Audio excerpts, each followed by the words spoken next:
Before we start, we would like to introduce ourselves first. I am Diana Ibarza. I am Lia Marie Villamis. And I am Riza Arabrego. And today, we will present to you the 15 eateries in Rosario and Taysan, Batangas. So let's start.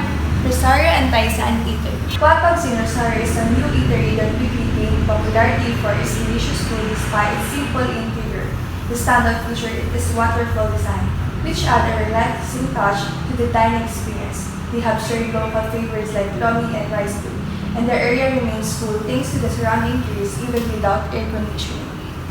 Here in Quatog's, kahit bago pa lang siya na tinayo dito sa Rosario, ay pinupuntahan na siya ng mga tao dahil sa patok nito ng mga pagkain katulad ng lomi at ng mga rice meal. At isa pa ay maganda ang nest nito dahil meron silang waterfalls na design at nakakatulong ito upang lumamig ang kanilang pakiramdam kahit walang aircon. Second is Tanwanang. Tanwanang, also located in Rosario, Batangas, is near to the night market and caters mostly to families, offering larger servings but at higher price. The cozy chill ambience make it a perfect place for family gatherings or casual dining. True price-rated food quality and spacious setting are worth it for the group meals. Dito naman sa Tanwanang ay ang kanilang target market ay mga family kasi marami ang pagkain ang sinaserve dito at pwede din dito mag-celebrate ng mga occasions. Third is Louie and Cheap. Louie and Cheap is also located in Rosario. It's a go-to place for those celebrating special occasions like birthdays or company events. These higher quality dishes come to a higher price, but the premium service and atmosphere make it a popular choice for celebration. The venue is designed to cater to large group and events, offering a refined dining experience. Sa Louie and Cheap, sinilang sila ng Tanwanang na ang target market ay more in families kasi malalaki ang servings. Pero dito sa Louie and Cheap, pwede dito mag-celebrate ang mga birthday na mga like dibu and occasion na malalaki talaga. Dahil ito ay yung celebration talaga siya ng lugar. Sa Craft Cafe naman ay located din siya sa Rosario, Batangas, a popular spot for students because of its proximity to school offerings a variety of coffee and pastries. The cafe aesthetic is very Instagram-worthy, perfect for those looking for a cozy spot to relax or study. Dito naman sa mga kapehan ay syempre dahil ito ay malapit sa school, madalas na pumupunta dito ay mga estudyante na nag-aaral, nagre-review at kahit yung mga may trabaho na gumagawa ng paper kasi dito ay free wifi din kapag nag-order kayo ng kape. Fifth is Antonio's. Antonio's, located near Quatog's in Rosario, offers a similar menu but is a bit more secluded, leading to fewer customers. It's catered mainly to families offering a more private dining experience. However, Antonio's is pricier compared to Quatog's, which might be a factor for some diners when choosing between the two. Ang Antonio's ay malapit lang siya sa Quatog's, ngunit ang pagkain sa Quatog ay mas mura, kaya mas pinupuntahan ng Quatog's at sa Antonio's ay mas pricier, kaya mas patok ang Quatog sa puntahan sa Rosario kaysa sa Antonio's. Our sixth eatery is Chicken J Grill House. Chicken J is a popular restaurant located in Namunga, Rosario, Batangas. Conveniently located near the roadside, it features a spacious dining area that can accommodate a good number of guests. The restaurant is well known for its delicious grilled chicken, offering a variety of flavors and preparation that cater to different tastes. The inviting atmosphere and generous seating make it an excellent choice for families and groups looking to enjoy a hearty meals together. Sa Chicken J Grill House, dito, yung kilala sa kanila ang inihaw o ang grilled chicken. At sila ay may malawak na dining area at meron din silang malawak na parking lot.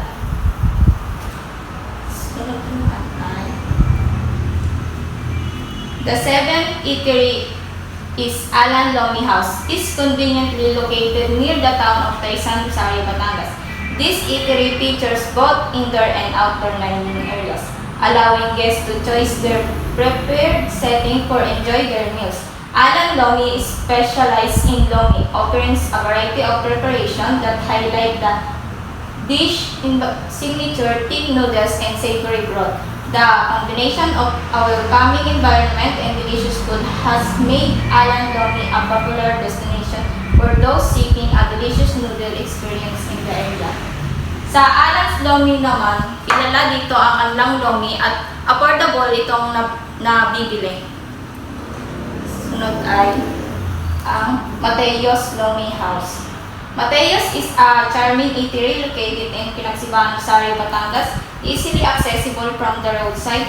The establishment features a convenient parking lot for people, making it hassle-free for dinners. Mateos menus boasts an array of traditional Filipino dishes, including goto, rice, porridge, lomi, thick egg noodles, bulalo, beef marrow soup, sisig, sizzling pork, and chicken inasal or grilled chicken.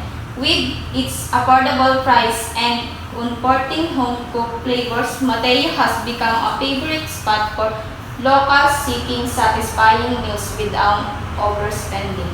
Dito sa Mateos ay mura din ang mga bilihin. Meron din silang parking lot sa loob at ang dining area din nila ay malaki. Next is Three Kids Lomi House. Three Kids is a cozy eatery situated in Bulihan, Rosario, Batangas. Known primarily for its lomi, this establishment has garnered a loyal following among noodles lovers. The warm and inviting atmosphere makes it an ideal spot for families and friends to gather and enjoy a comforting bowl of lomi, which is celebrated for its rich flavor and satisfying portion. Sa Three Kids Lomi, kilala din ang kanilang lomi at ito ay masarap at affordable. The 10th eatery is Giraffe Tapsilugan. Giraffe is a delight restaurant located near the town of Taysan, Rosario, Batangas. Also positioned close to the main road for easy access, this eatery specializes in silog dishes, which are traditionally Filipino breakfast meal that typically consists of garlic fried rice and eggs served with various meat options. Giraffe's go-to place for those craving a healthy and flavorful start to their day or a fulfilling meal at any time. Sa Giraffe Tapsilugan, kilala ang kanilang silog na masarap at isa din sa mga affordable na bilihin na kayang-kayang bilhin ng mga tao. So the 11th eatery that we visit is the Ella's Pizza. Ella's Pizza is another beloved option in Taysan, Batangas, located near the local market, known for its delicious and affordable pizzas. This establishment has become a go-to place for pizza lovers. Ella's Pizza features a wide variety of pizza options alongside complimentary offerings such as drinks and fries, making it an ideal spot for casual dining with friends or family. So sa Ella's Pizza, it is located near the public market. So ito ay famous or pinupuntahan talaga ng mga tao doon since affordable din siya. And aside from pizza, they also offer complimentary food such as drinks and fries. That's why maraming more on friends are pumupunta dito para kumain and mag-dine. Next is the Negra Food House. Negra Food House is a popular eatery located in Taysan, Batangas, conveniently located near Taysan Senior High School. This makes it a favorite spot for students looking for a quick and affordable meals after class. This establishment offers a diverse menu of rice meals that cater to various tastes while maintaining budget-friendly prices, ensuring that everyone can enjoy a satisfying meal. So, Negra Food House, they also called it as Negra Food Hub, Negra Snack Hub, since they mainly offer a food. And ito, malapit siya sa school, that's why mas popular siya for students. At ang mga in-offer nila ay rice meal, mga canton, tapos meron ding fries and drinks na mas na affordable at pasok sa budget ng mga students. Next is Fat Bob Grill Restaurant. It is located at Namunga, Rosario, Batangas. Fat Bob Grill Restaurant provides a relaxing dining experience with its unique ambience, including some dining areas designed like traditional kubo or dipa huts. The fresh air and inviting atmosphere enhance the overall experience. The restaurant boasts an extensive menu featuring popular Filipino dishes like tapsilog and various bowl meals. Customers often commend the kindness and attentiveness of both the staff and the owner, contributing to a welcoming environment that keeps people coming back. So, Fat Bob Grill Restaurant, ito yung one of the eatery na kinainan namin. And yun nga, marami silang ina-offer like tapsilog, which is more pinaka-affordable na kanilang ina-offer. Meron din yung mga bundle food for family. And makikita nyo naman doon, kapag nag-visit kayo, yung mga menu na kanilang ina-offer. And pagpasok nyo pa lang doon, ang sasalubong sa inyo ay yung mababait na mga staff and owner. And second to the last is the Wakis Food House. Wakis Food House is located in Alumpay, Rosario, Batangas, and is known for its warm and inviting atmosphere. The interior features a charming wishing well adorned with decorated fish and a statue of Mama Mary, creating a unique dining experience. This buffet-style eatery offers different types of dishes at very affordable prices, making it a popular choice among locals. The combination of great food and a friendly environment draws many visitors to Wakis. So, Wakis Food House, ito yung pangalawang eatery na kinainan namin.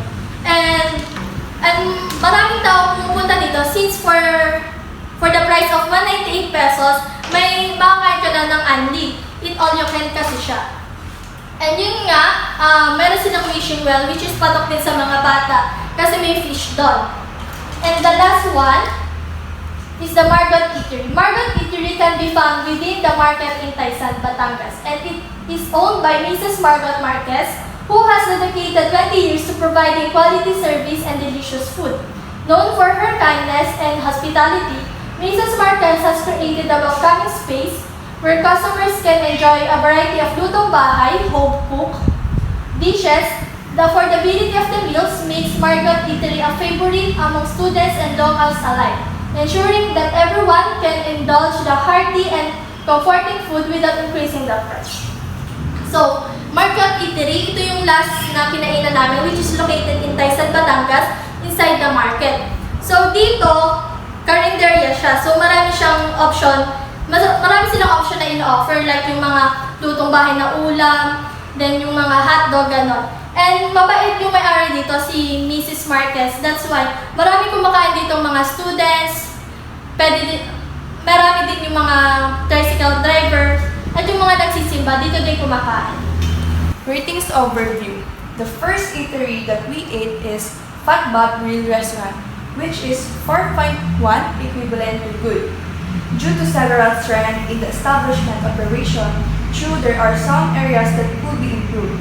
The kitchen is well maintained and follows proper hygiene practices with good food storage protocols in place, ensuring safe handling of ingredients. Fire safety is a priority, with easily accessible fire extinguishers and clearly marked emergency exit, which enhances the safety of both staff and customers. The establishment also pays attention to customer safety with clear allergen labeling on the menu and staff knowledge on cross-contamination preventer.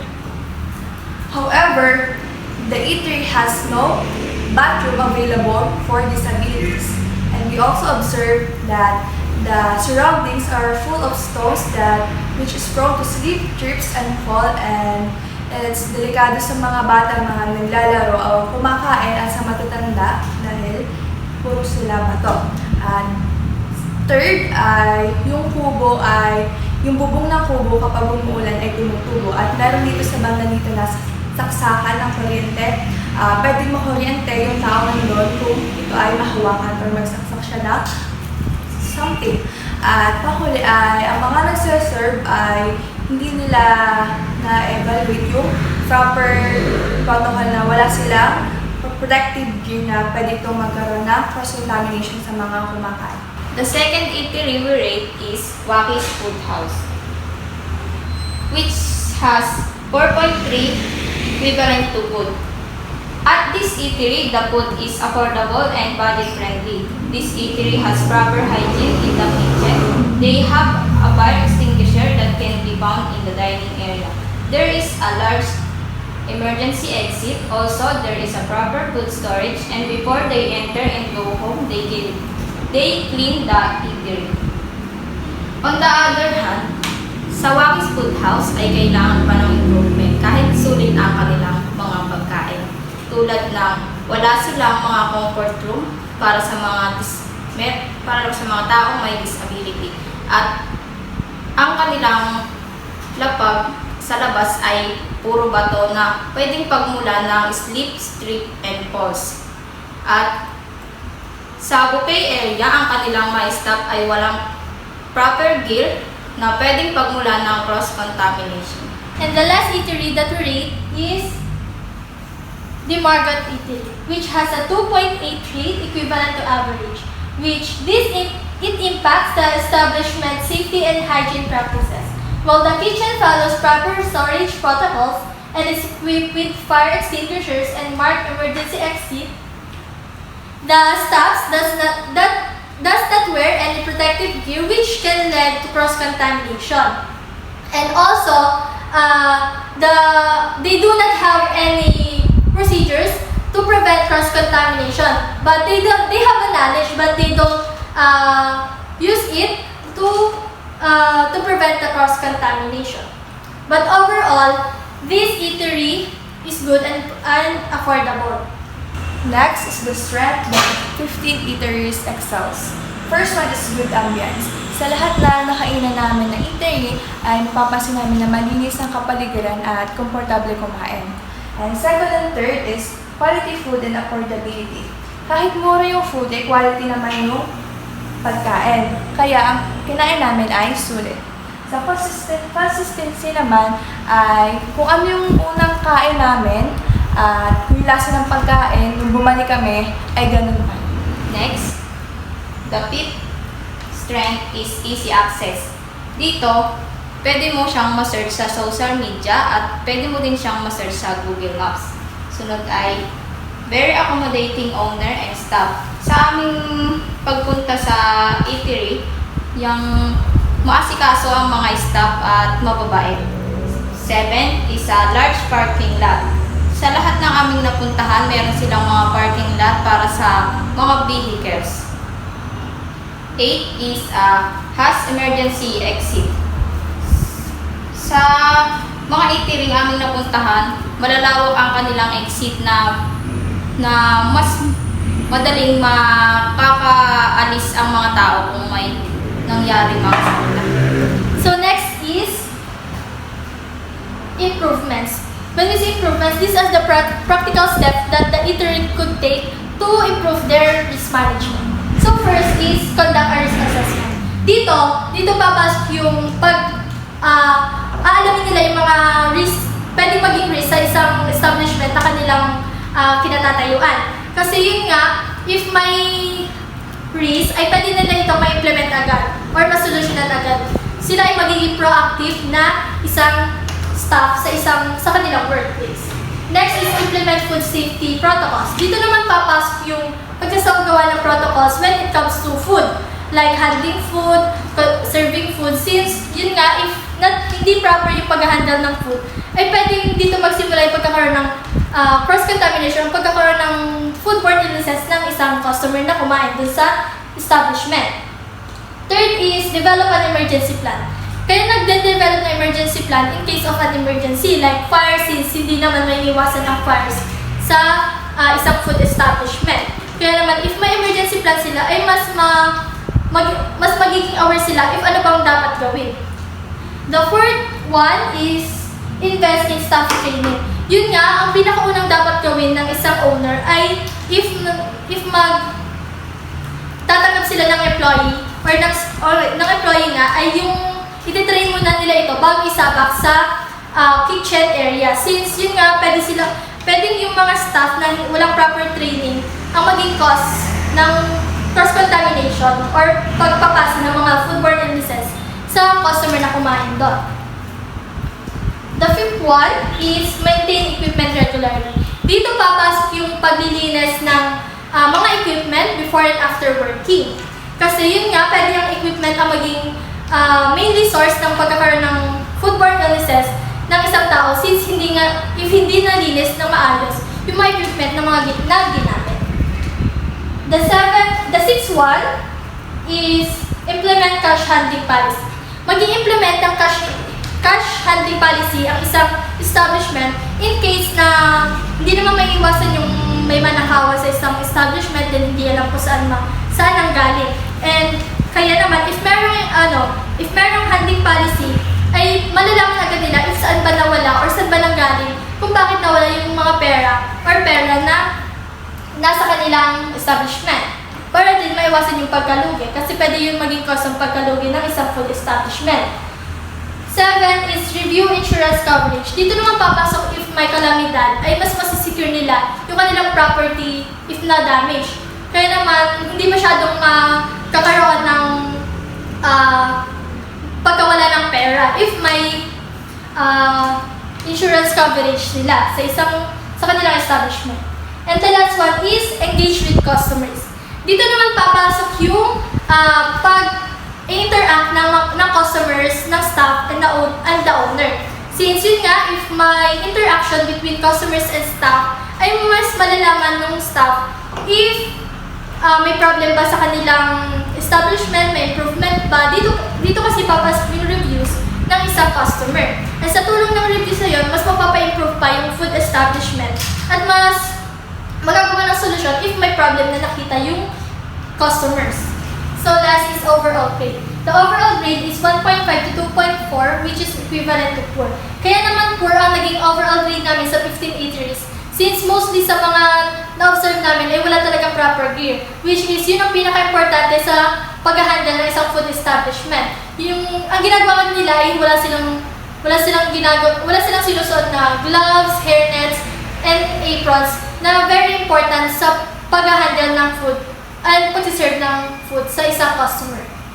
Also, sa mga eatery na pinuntahan namin ay malapit ito sa highway. Di ba sa highway, dumadaan yung mga sasakyan. At yung usok na sasakyan ay pwede siya mapunta sa mga pagkain at makain ito ng mga tao. Especially sa Chicken Jig.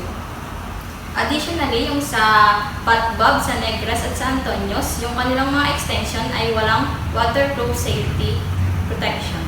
And yun ang mga naging reason namin kung bakit poor ang naging total ng aming overall grade. And yung pagiging poor na ito, ay pwede nilang sundin yung mga improvements na dinagay namin para mas ma-improve ang kanilang risk management. And yun lang. This is our presentation, Doc Lawrence, about eatery, Antaysan, and Rosario Batangas. Thank you, sir.